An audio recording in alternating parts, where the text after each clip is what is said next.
Influences on decision making, इसमें हम दो चीज़ों को देखेंगे, individual differences and organisational constraint.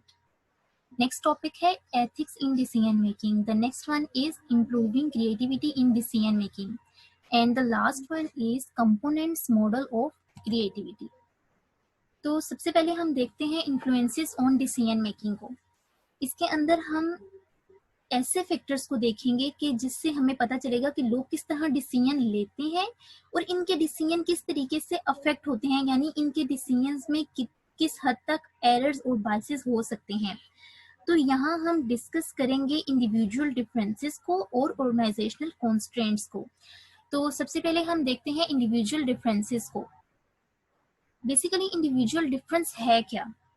जब भी हम दो लोगों की बात करते हैं तो इंडिविजुअल डिफरेंस की बात कर दो लोगों में इंडिविजुअल डिफरेंस की बात करते हैं तो इसका मतलब ये है कि एक पर्सन के अंदर ऐसी क्या बात है जो दूसरे से डिफरेंट है, यानी कि एक पर्सन दूसरे पर्सन से कभी भी रिलेट नहीं करता, कभी भी अलाइन नहीं करता, दो लोग कभी भी सेम नहीं हो सकते, तो इसी का नाम है इंडिविजुअल डिफरेंस।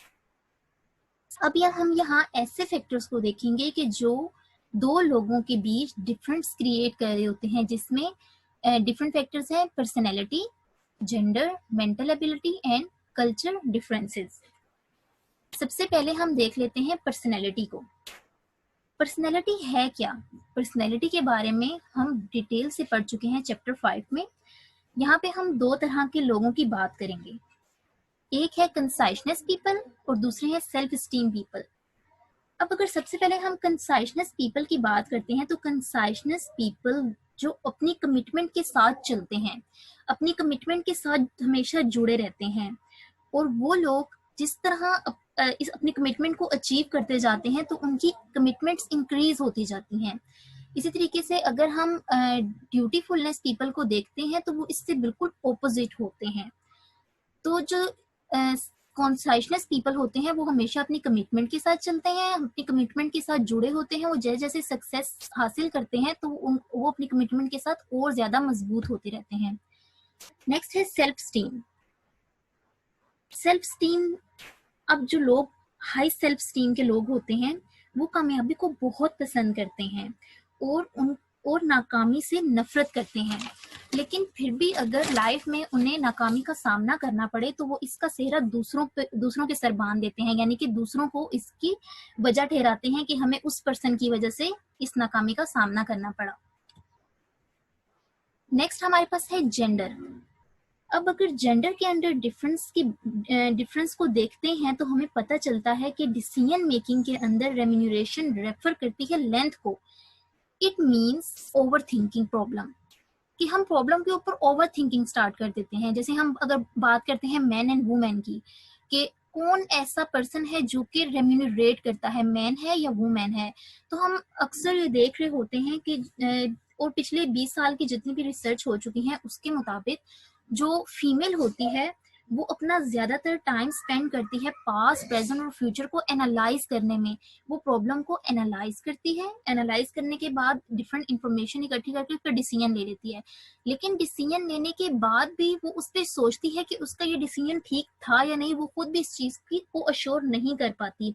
यही वजह है अगर हम टॉप मैनेजमेंट की बात करते हैं तो टॉप मैनेजमेंट के ऊपर बहुत कम ऐसा देखा गया है कि फीमेल्स होती हैं।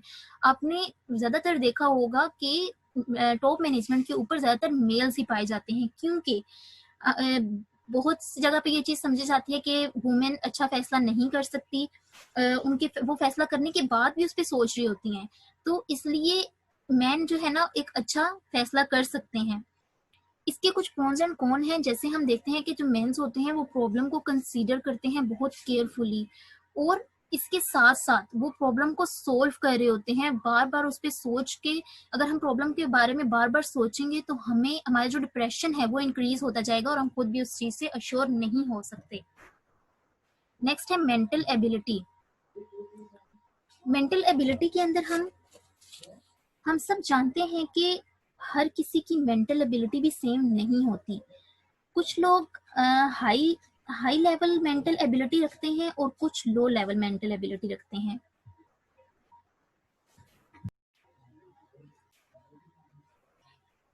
तो इसमें हम कह सकते हैं कि smart people are better at work,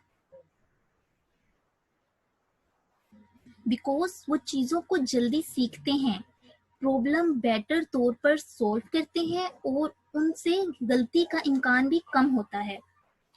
अब जो हाई लेवल मेंटल एबिलिटी के लोग होते हैं वो डिसीजन लेने में एक बार जो गलती करते हैं वो उसे दोबारा नहीं दोहराते, ज्यादा तेजी से सीखते हैं और गलतियों को अवॉइड करते हैं। The last one is culture differences. अगर कल्चर डिफरेंसेस की बात की जाए तो ये डिफरेंट होते हैं, लेकिन ऑर्गेनाइजेशनल बिहेवियर के अंदर या ना तो और रैशनल मॉडल के अंदर कल्चर को डिफरेंट मैटर नहीं किया जा सकता। इसमें हम ये कर सकते हैं कि इसके अकॉर्डिंगली हम डिफरेंट इंफॉर्मेशन इकट्ठी करें, इंफॉर्मेशन इकट्ठी करके हम कोलेक्टिवली डिसीजन लें। नेक्स्ट टॉपिक है हमारा organizational constraint on decision making. Organizational के अंदर रैशनल मॉडल की बेस पे डेविएशन क्रिएट किया जाता है कि जो कि डिसीजन को रोक सकते हैं, यानी कि हम देखते हैं कि ऑर्गेनाइजेशन के अंदर जो डिसीजन लिए जा रहे होते हैं वो किसकी बेस पे होते हैं। तो ऑर्गेनाइजेशन के अंदर जितने भी डिसीजंस लिए जा रहे होते हैं वो हमारी परफॉर्मेंस एवेल्युएशन पे होते हैं, reward system, formal regulation system impose time constraint and historical precedents। तो इसमें जो सबसे पहला है परफॉर्मेंस एवेल्युएशन। मैनेजर किसी भी एम्प्लॉय को उसकी परफॉर्मेंस बेस पर एवेल्युएट कर रहा होता है। जब एक प्लांट के अंदर डिफरेंट एम्प्लॉय काम कर रहे होते हैं और मैनेजर्स को उनकी कोई भी नेगेटिव बात सुनने को नहीं मिलती, तो मैनेजर इस बात को अश्योर करता है कि जो जितने भी लोग हैं, जो एम्प्लॉय है वो अच्छा काम कर रहा है और उस बेस पे डिसीजन करता है कि काम बेहतर तरीके से किया जा रहा है। नेक्स्ट है reward system. Manager performance evaluation के बाद रिवार्ड सिस्टम क्रिएट करता है जिसमें वो विद द ग्रेटेस्ट पर्सनल पे ऑफ के साथ डिसीजन करते हैं। फॉर एग्जांपल इसमें जनरल मोटर्स की एम्प्लॉय की एक एग्जांपल दी गई है जिन्होंने 1930 से 1980 के दौरान अपने मैनेजर्स को प्रमोशन और बोनसेस दी। ऐसे मैनेजर जो कि लो प्रोफाइल रखते थे और कंट्रोवर्सी को अवॉइड करते थे। अब इससे हुआ क्या कि वो लोग डिसीजन लेने में माहिर हो गए और उनकी जो परफॉर्मेंस थी वो बेहतर से बेहतर होती गई। नेक्स्ट है फॉर्मल रेगुलेशन। इसमें क्या बात कर रहे हैं फॉर्मल रेगुलेशन में कि limit the alternative choices of decision makers. इसका मतलब क्या है, इसको देख लेते हैं। इसमें इसकी एग्जांपल से देख लेते हैं। इसमें एक रेस्टोरेंट के मैनेजर की एग्जांपल दी गई है। वो कहता है कि मुझे हर डिसीजन के लिए रूल्स एंड रेगुलेशन प्रोवाइड कर दी जाती हैं। वो पर्सन है डेविड। तो डेविड की जो सिचुएशन है वो यूनिक नहीं है। अगर हम अपनी भी बात करते हैं, जिस ऑर्गेनाइजेशन के अंदर हम काम कर रहे हैं, तो उसमें भी हर एम्प्लॉय को ऑर्गेनाइजेशन के रूल्स एंड रेगुलेशंस बता दिए जाते हैं, उसकी जॉब के रूल्स एंड रेगुलेशंस बता दिए जाते हैं कि वो किस हद तक डिसीजन कर सकता है, और वो जो भी डिसीजन करता है फिर उन्हीं रूल्स एंड रेगुलेशंस के अकॉर्डिंगली ही कर रहा होता है। तो बेसिकली फॉर्मल रेगुलेशन क्या है कि आपको अपर बॉडी से कुछ रूल्स एंड रेगुलेशन बता दिए जाते हैं, आपने उनके अकॉर्डिंग ही अपने डिसीजंस लेने होते हैं। नेक्स्ट क्या है सिस्टम इम्पोज टाइम कॉन्स्ट्रेंट्स। अब इसमें क्या कहते हैं, ऑलमोस्ट ऑल डिसीजंस डेडलाइन के साथ आ रहे होते हैं और न्यू प्रोडक्ट डिवेलप करने के लिए उसकी रिपोर्ट एग्जीक्यूटिव डायरेक्टर के रिव्यू के लिए पहले से रेडी होनी चाहिए। और इस सिचुएशन में लास्ट डिसीजन लेने से पहले आपको तमाम इंफॉर्मेशन इकट्ठी कर ली जाती है, जो कि मुश्किल तो होती है लेकिन नामुमकिन नहीं होती। The last one is historical president. अब हिस्टोरिकल प्रेसिडेंट है क्या, एग्जाम्पल से देखते हैं। किसी भी ईयर का जो बजट है उसकी साइज का फैसला जो होता है वो उसके प्रीवियस ईयर से मैटर किया जाता है। किस तरह, इसी तरह जैसे मैं कहती हूँ कि मैंने इस साल का जो बजट बनाना है वो उसके लिए मैं देखूंगी कि मेरे पिछले साल का बजट क्या था। इसी तरह ऑर्गेनाइजेशन के अंदर आज जो हम डिसीजन करते हैं वो पिछले साल के डिसीजंस के ऊपर बेस कर रहे होते हैं। तो ये है हिस्टोरिकल प्रेसिडेंट। अब हमारा नेक्स्ट जो टॉपिक है वो है एथिक्स इन डिसीजन मेकिंग। किसी भी ऑर्गेनाइजेशन में जो भी डिसीजन लिए जाते हैं इनमें एथिक एक इम्पोर्टेंट रोल प्ले कर रहे होते हैं। यहाँ हम एथिकली डिसीजन लेने के 3 वेज को देखेंगे। अब सबसे पहले है यूटिलिटेरिज्म, राइट्स एंड जस्टिस। अब यूटिलिटेरिज्म है क्या? बेसिकली यूटिलिटेरिज्म लॉ और फैक्ट्स पे बेस कर रहा होता है। कहते हैं कि डिसीजन रिजल्ट्स के ऊपर बेस करते हैं।